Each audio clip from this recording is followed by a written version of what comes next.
Good morning my dear friends. आज हम लोग बेटा एक मोस्ट इंपॉर्टेंट न्यूमेरिकल की बात करेंगे जो कि बोर्ड के पॉइंट ऑफ व्यू में कुछ टॉपिक से हर साल एक क्वेश्चन जरूर से जरूर पूछा जाता है। और वो टॉपिक है बेटा इलेक्ट्रोकेमिस्ट्री का नर्नेस्ट इक्वेशन। इलेक्ट्रोकेमिस्ट्री में कौन सा बेटा?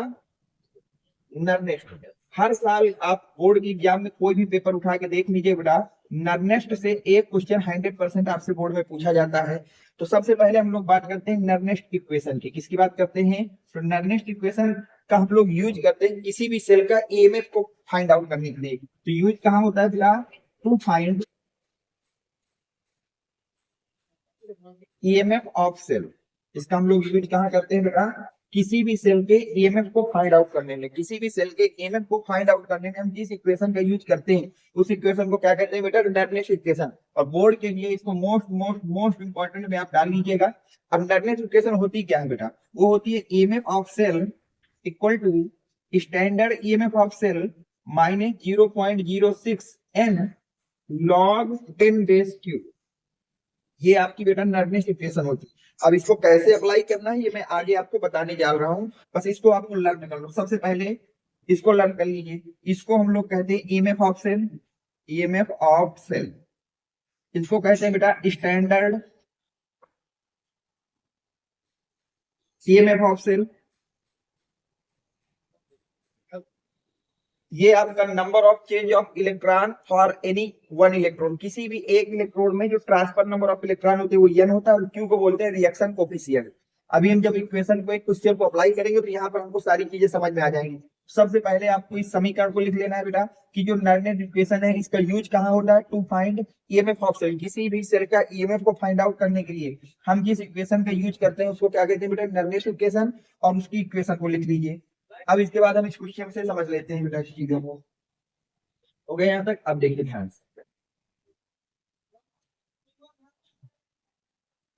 देखिए बोल क्या रहा है बेटा, ये प्रीवियस ईयर क्वेश्चन है जो कि आपसे 2024 में बोर्ड में पूछा गया था। सेट नंबर था आपका जीएफ। क्वेश्चन कुछ इस प्रकार से बेटा, calculate the EMF of the following cell. कोई सेल आपको ये गिवन है, इसका ईएमएफ आपको कैलकुलेट करना है। तो ये आपको सेल गिवन है। देखिए एक चीज और ध्यान दीजिएगा, जो बच्चे पहली बार देख रहे हैं इस वीडियो को, ये आपका आयुष पैक ने आपसे बताया था कि इस तरह से आपको किसी भी सेल को रिप्रेजेंट करना है। ये फर्स्ट दो बॉक्स जो होते हैं ये बेटा एनोड हाफ सेल के लिए होते हैं। ये किसके लिए होते हैं बेटा? एनोड हाफ सेल के लिए होते हैं। और ये जो लास्ट के दो बॉक्स होते हैं इसको हम लोग बोलते हैं कैथोड हाफ सेल। क्या बोलते हैं बेटा? Cathode half cell. और जो डबल डॉट लाइन होती है बेटा इसको हम लोग बोलते हैं सॉल्ट ब्रिज। इसको क्या बोलते हैं बेटा? Salt bridge. इसको नोट कर लीजिए, ये किसी भी सेल का रिप्रेजेंटेशन होता है। तो anode half cell salt bridge के लेफ्ट हैंड साइड में होता है और cathode half cell salt bridge के राइट हैंड साइड में होता है। यहां तक आपको कोई डाउट नहीं होना चाहिए। अब आगे से देखिए क्या होगा। तो ये हमको दिया गया है, तो अगर मैं आप यहां से लिख लूं बेटा एनोड हाफ सेल को, इसको लिख लूं एनोड हाफ सेल। तो एनोड हाफ सेल क्या होगा बेटा? Cu से Cu+2। तो एनोड हाफ सेल हो जाएगा Cu सॉलिड से कहाँ जा रहे हैं बेटा? Cu+2 एक्वस में। अब ध्यान दीजिएगा, जहां जितने प्लस हो उस साइड उतने ही इलेक्ट्रॉन आपको ऐड कर देना है। यहाँ कितने प्लस है बेटा? 2 प्लस है, तो यहाँ 2 इलेक्ट्रॉन को ऐड कर दिया। ये तो हो गया मेरे पास एनोड हाफ सेल। अब मैं लिखूंगा बेटा कैथोड हाफ सेल को। जिसको लिखूंगा बेटा कैथोड हाफ सेल को। कैथोड हाफ सेल क्या है बेटा? ये लिखा है Ag प्लस से कहा जा रहे हैं हम लोग? Ag में। अब हम जा रहे हैं बेटा Ag प्लस से, और अगर कहीं पर प्लस माइनस हो तो उसके नीचे AQ जरूर लिख देना। AQ का मतलब होता है एक्वस सॉल्यूशन। Ag से हम कहा जा रहे हैं बेटा? Ag सॉलिड में जा रहे हैं। यहाँ प्लस है तो यहाँ भी मैंने इलेक्ट्रॉन एक ऐड कर दिया। जितना प्लस हो उतने ही इलेक्ट्रॉन उसी तरफ ऐड कर देना है।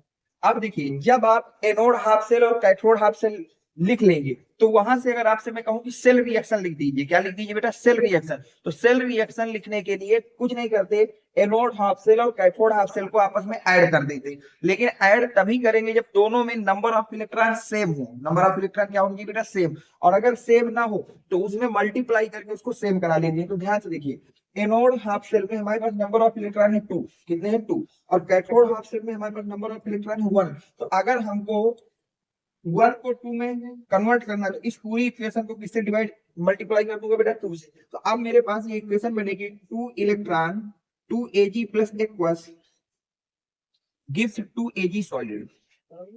यहां तक सबको सही है? देख लीजिए अपना। अब देखिए, अब हमारे जो है बेटा कैथोड हाफ सेल और एनोड हाफ सेल दोनों में नंबर ऑफ इलेक्ट्रॉन सेम हो गए। अगर मैं आपसे कहूं कि आप उनको सेल रिएक्शन लिख दीजिए, बेटा कौन सी रिएक्शन लिख दीजिए? Cell reaction. तो सेल रिएक्शन लिखने के लिए आपको कुछ नहीं करना, दोनों को ऐड कर देना है। तो जब ऐड करेंगे ध्यान से देखिए, Cu solid plus 2Ag plus aqueous plus 2 electron. भाई जो आपका एरो उसके लेफ्ट हैंड साइड ये और ये इनको जोड़ दिया, अब इधर वालों को जोड़िए। तो इधर आपके पास है Cu plus 2 aqueous 2Ag solid और 2 इलेक्ट्रॉन।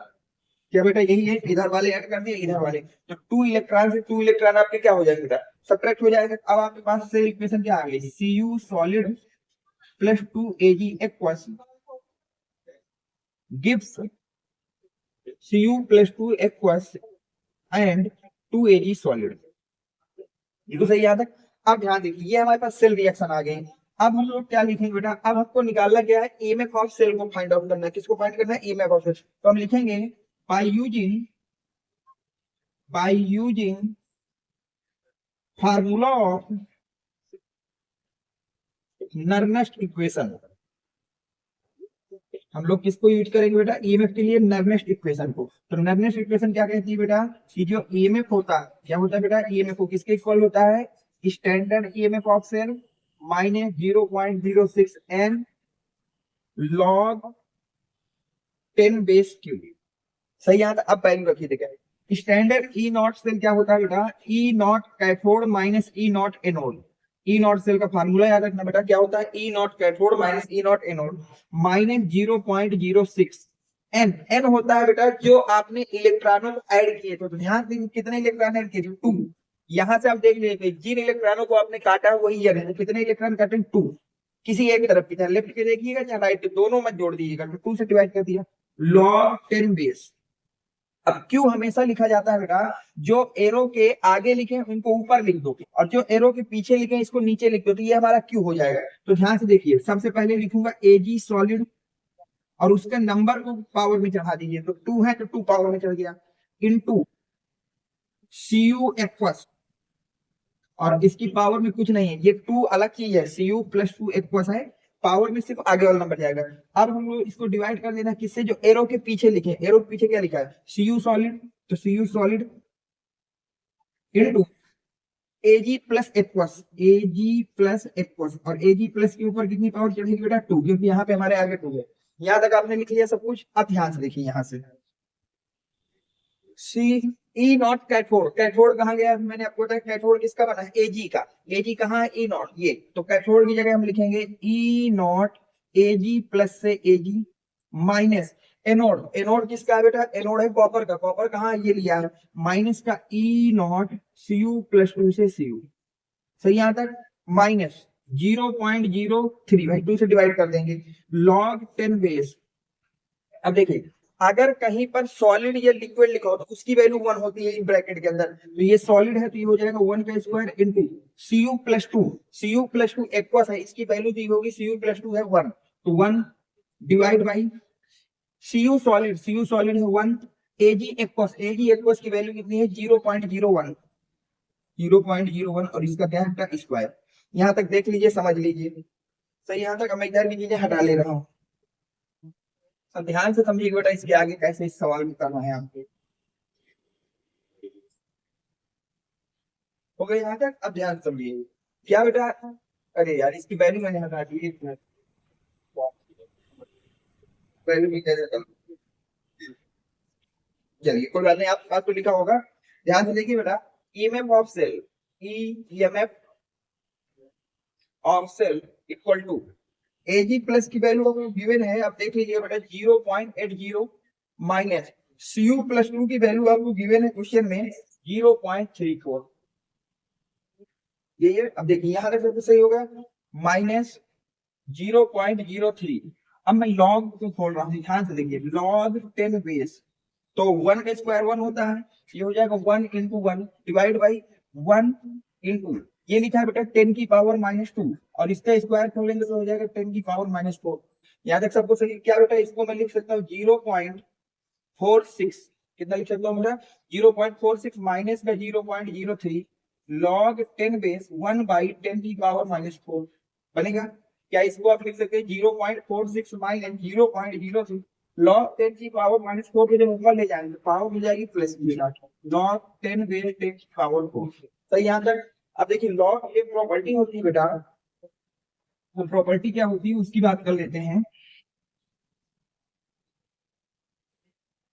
लॉग की प्रॉपर्टी है कहती है कहीं पर अगर लिखो log a की पावर b तो पावर को आप आगे ला सकते हैं, ये आपकी लॉग की एक प्रॉपर्टी होती। उस प्रॉपर्टी को यहाँ लगा रहा हूँ 10 की पावर 4 को मैं कहाँ ले आऊंगा आगे, तो हो जाएगा 0.46 माइनस 0.03 इंटू 4 और log 10 बेस 10 यानी क्या बेटा इसको लिखा जा सकता है 0.46 माइनस 0.12 बिल्कुल लिखा जा सकता है। और ये भी याद रखिएगा कभी भी लॉग नंबर और बेस अगर सेम हो जाए, सेम हो जाए, कैसे हो जाए बेटा सेम तो इसकी वैल्यू होती है 1। तो यहाँ पर बेस और नंबर सेम हो गए तो इसकी वैल्यू आ जाएगी 1।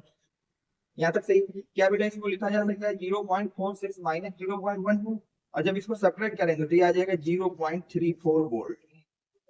तो ईएमएफ ऑफ सेल आपके पास निकल के आ गया, कितना आ गया बेटा 0.34 वोल्ट। इसको वर्ड में लिख देंगे hence EMF of given cell is 0.34 volt.